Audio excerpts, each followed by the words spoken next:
Now you're cooking with Manitoba chicken and Karen Armstrong.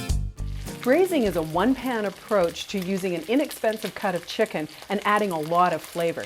Traditionally, braising has been used to tenderize tougher cuts of meat, but chicken's already tender, so I'm going to braise to add flavor. I'm starting out with a skillet, an oven-proof skillet or a Dutch oven, big enough to hold all of my bone-in chicken pieces. So I'm just going to add a couple more pieces in here. I've got some oil already in the pan. And all I'm doing is browning the skin.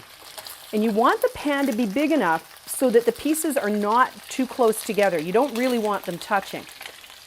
So at this point, I'm just going to let these crisp up, let the skin crisp up in the oil. Then I'm going to flip them over, brown them on the other side, and we'll be ready to add our other ingredients. I've got the chicken browned on both sides, and now I'm just going to set it aside while I add some of the other ingredients. And look at all those wonderful brown bits on the bottom of the pan. That's going to add a lot of flavor. So I'm putting in some onions and some garlic. Let's get all that garlic in there.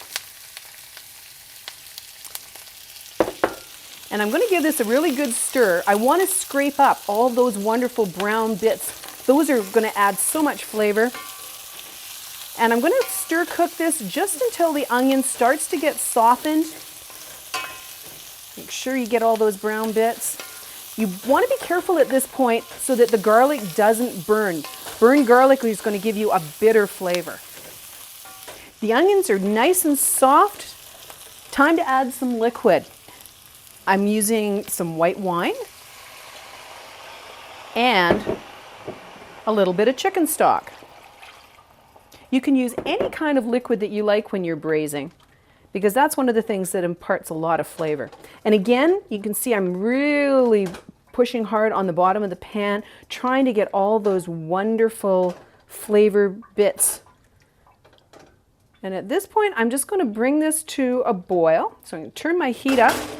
Now I'm just going to season this with a little bit of dried thyme, a couple of pinches of salt,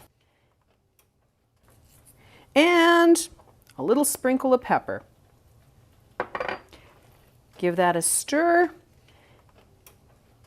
And I'm going to add back my chicken pieces.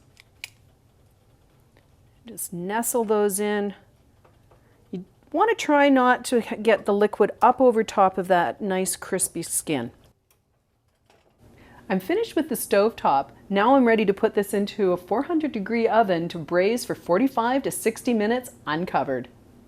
My braised chicken is ready to enjoy. You can transfer the chicken to a platter and serve it with the sauce, or you can take it to the table just like this with a little sprinkle of fresh thyme.